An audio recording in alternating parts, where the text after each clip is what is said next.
Olá, tudo bem com vocês? E aí, estão gostando das aulas? Qualquer dúvida é só falar, pois estamos prontos para ajudar. Não esquecendo, né, que no Classroom existe um tópico chamado Tira Dúvida. Você pode ir lá, deixar seu registro, sua dúvida, que nós iremos responder, ok? Prontos? Então vamos à nossa aula de hoje. Bem, pessoal, dando continuidade aí à parte 2 da nossa aula sobre o capítulo 14, né, o neocolonialismo e imperialismo, que nós acabamos de ver. Nós vamos falar um pouquinho, né, sobre as resistências a esse imperialismo, tá? Com alguns episódios, né, de guerras, de revolta, tá? Vamos abordar um pouco lá na China, né, a Guerra do Ópio, que ocorreu em 1841 e permeou até 1842. Outra revolta também do Taiping na China também, tá? Na Índia, a Guerra dos Cipaios, na África do Sul, a Guerra dos Boeres, e também a Guerra dos Boxes também na China, tá? Então vamos lá. Primeiro a gente vai falar um pouco dessa guerra do ópio. Vamos entender aonde foi que ocorreu. Vocês também têm essas informações aí no livro de vocês. Ela ocorre na China, no período de 1841 até 1842.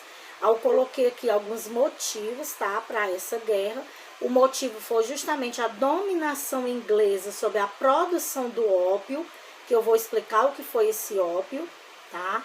A força, né, do mercado chinês a absorver este produto. O ópio ele era um produto, tá? Aí o que acontecia? O vício disseminava entre a população, que forçava as autoridades chinesas a proibir o comércio desse ópio e a prender a carga, né, pertencentes à Inglaterra, tá? Aí houve um carregamento inglês de 20 mil caixas de ópio que foi jogado ao mar pelas autoridades chinesas, que é exigida pelos ingleses uma indenização que não é paga, e assim ocorre o conflito. Como esse produto ele era proibido, porque nós vamos ver mais agora à frente aqui que eu vou explicar todos os efeitos que ele tinha no organismo das pessoas, tá? Com essa proibição foi que essa carga, tá certo? Esse carregamento inglês, né, com 20 mil caixas de ópio, tá, foi jogada ao mar. E com isso eles queriam a indenização, porque ali eles estavam perdendo tudo que eles haviam conquistado nesse carregamento, e por não ter conseguido essa indenização, vai ocorrer esse conflito. Aí é chamado de Guerra do Ópio.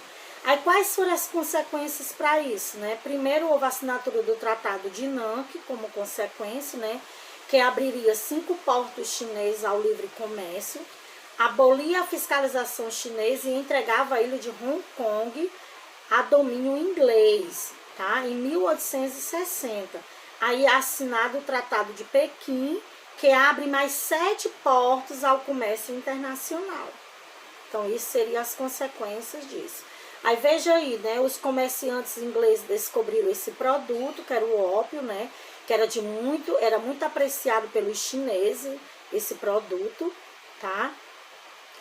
Ópio, pessoal, era um produto produzido a partir da papoula, que foi inicialmente usado como anestésico.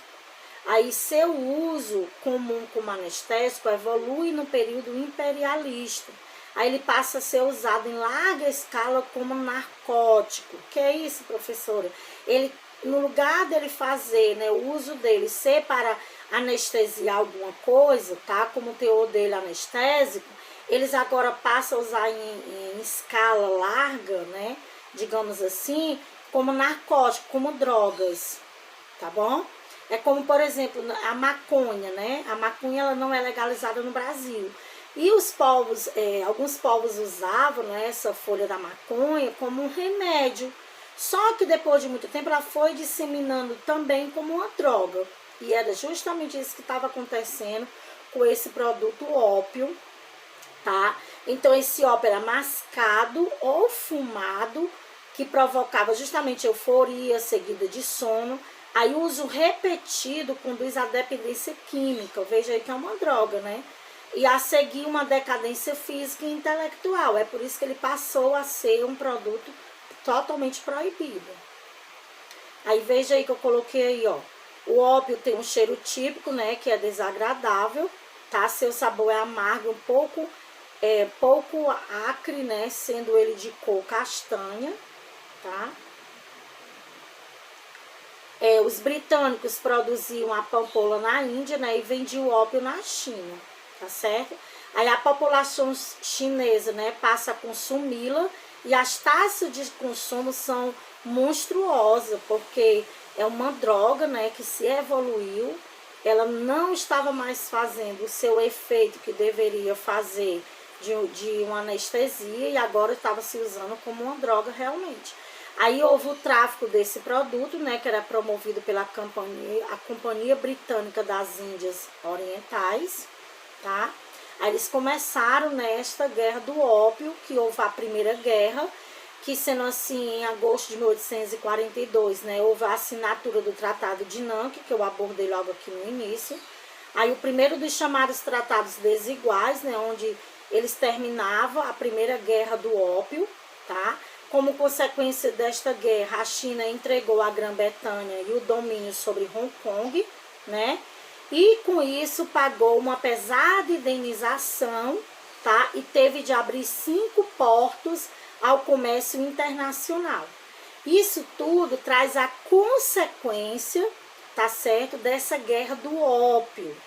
Porque com isso eles vão entregar, né, digamos assim, domínios de terras. Primeiro eles entregaram, né, Hong Kong, tá? Vocês também trazem essa informação no livro de vocês. E vai pagar uma indenização muito alta também para se abrir 5 portos de comércio internacional. Aí esses portos foi no Cantão, tá certo? No Xangai também, ok? Aí houve a Segunda Guerra do Ópio, tá, em 1856, onde a China, né, infligiu o Tratado de Nanking, tá? Aí com isso eles vão abordar e vão revistar o navio de bandeiras britânicas, né? Aí os ingleses contavam com um novo aliado nessa época, que era a França, aliada deles. Aí o que que aconteceu? Aconteceu aconteceu os ataques dos dois países, a China, que começaram em 1857, e a Inglaterra, que já era uma potência da época, né, tinha uma ampla capacidade de vencer a guerra sozinha. Só que com o auxílio da segunda maior potência, que era a França, ficou óbvio a vitória dos europeus, porque eles uniram forças, tá certo? Aí, consequentemente, haverá, né, vai trazer algumas consequências dessa guerra. Tá? Não existe uma guerra que depois do desfecho não traga suas consequências, né? As consequências disso foi a abertura de vários portos internacionais na China e a ilha de Hong Kong sob o poder dos britânicos, né, até 1997, tá? Aí agora falando um pouco da revolta dos Taiping, né? Essa revolta também aconteceu na China no período de 1851 a 1864. Tá? Eram os nacionalistas chineses versus as potências estrangeiras da Inglaterra, da França, Estados Unidos e da Rússia. Aí a consequência era a ampliação, né, dominação estrangeira sobre a China, com a abertura de mais portos ao livre comércio. Aí, qual era o objetivo? Né? Eles queriam justamente expulsar os ocidentais do território chinês, tá? E derrubar a dinastia de Manchu. Era justamente esse objetivo que eles queriam com essa revolta. Aí a consequência disso foi maior dependência da China perante a Inglaterra, tá? Outras nações por meio de concessões impostas também a elas, tá certo? Aí com isso vem na China, tá? Uma resistência, né? Lá na Índia, perdão, que é a revolta dos cipais. Nós estamos tratando aqui de alguns tipos de revolta justamente por conta dessas dominações imperialistas, tá? Esse movimento lá na China, né, que o livro de vocês traz separadamente, dos cipais, foi um movimento liderado pelos soldados, né, indianos, que eram conhecidos pelo nome de cipaios. Aí alastrou-se por várias regiões da Índia e levou 2 anos para ser controlado, tá bom? Na Guerra dos Cipais, né, que aconteceu na Índia, os motivos, né, era justamente porque após os ingleses intensificarem o controle sobre a região, eles impõem uma administração britânica. Porque o país que dominava o outro, tá? A dominação era total, que até a questão cultural, tá certo?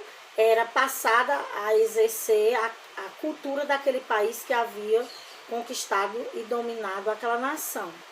Então, a crescente presença britânica, né, desperta o nacionalismo na região. Esse nacionalismo também vocês já viram em aulas passadas, né, esse poder nacionalista, tá? A revolta ela é sufocada violentamente pelos ingleses no ano de 1858, que eles jamais iam deixar que os cipais avançassem, né? Aí as consequências disso foi, após a revolta, né, a Índia passa a ser colônia britânica, tá certo? Então, lembre-se que nesse meio dessas dominações imperialistas houve revoltas, justamente falando dessas revoltas que nós estamos abordando essas guerras, tá? Aí lá na África do Sul, né, houve a Guerra dos Boeres, tá? O motivo era justamente o atrito entre os holandeses e os alemães, né? Que após a descoberta de ouro e diamante na região, o que é que vai acontecer? Houve uma grande migração para a área. Aí havia um forte interesse dos ingleses na região, né? E também a resistência dos africaneiros, tá certo? Os colonos holandeses e alemães, né? E com isso faz o conflito eclodir. Aí vai ter vitória inglesa e a anexão das repúblicas do Orange, né? E também as colônias do Cabo, tá? Fundada em 1910, e a União Sul-Africana também sob controle britânico. Nessa revolta, pessoal, né, dos Boxers, tá, de 1899, né, ela era organizada pela sociedade secreta, tá, luta deles era contra os estrangeiros e a dinastia de Manchu. Aí já falei das consequências, que era a repressão ao grupo por parte dessas potências imperialistas. Então, a todo momento a gente está abordando, né, essas revoltas por conta justamente dessa dominação. E havia motivos, tá? Essa daqui foi por conta do forte nacionalismo chinês, né, com o objetivo de livrar a China das influências estrangeiras. Então, com o sentido nacionalista de defender a sua nação, de defender a sua pátria, contra a exploração, contra a dominação, contra a presença de estrangeiros, é que vai se estourar essas guerras, tá? Aí há uma rebelião, né? Isso vai matar inúmeros estrangeiros, que tem como represária a formação de uma força expedicionária, né, internacional, tá? Aí, como consequência disso, a China e a força, aí vai acontecer o reconhecimento de concessões anteriores aos países estrangeiros.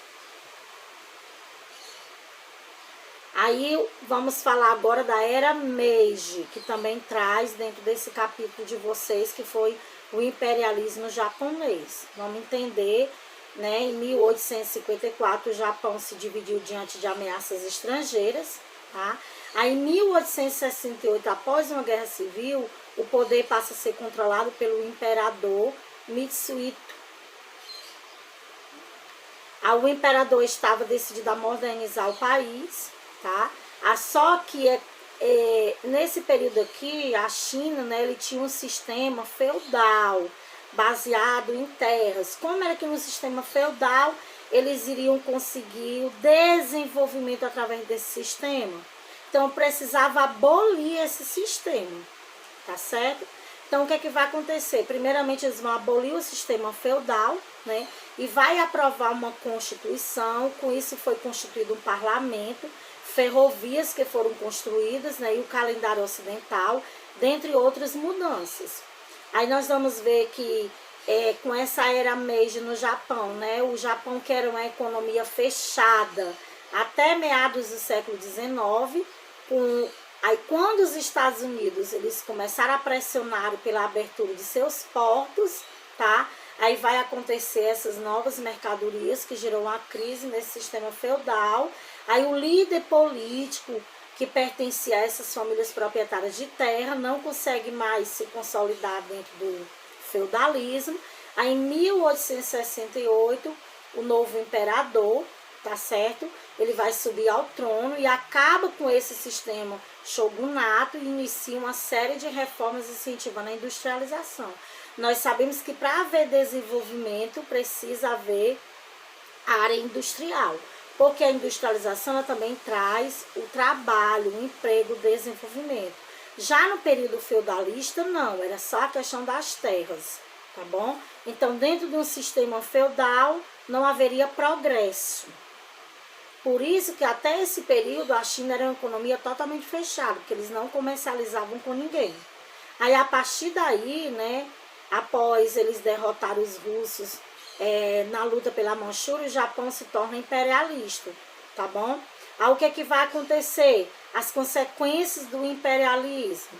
As elites locais foram privilegiadas, empobreceram, né, a maior parte da população que foi colonizada, com isso eles passaram fome, houve guerras, doença, dependência econômica, enriquecimento das potências ainda mais imperialistas europeias, né? A eclosão da Primeira Guerra Mundial que vocês vão estudar lá no 9º ano e disputas por colônias também. Tudo isso foi consequência do imperialismo. Tá? Aí vocês poderiam perguntar, mas por que a Revolução Meiji transformou a indústria do Japão? Muito simples.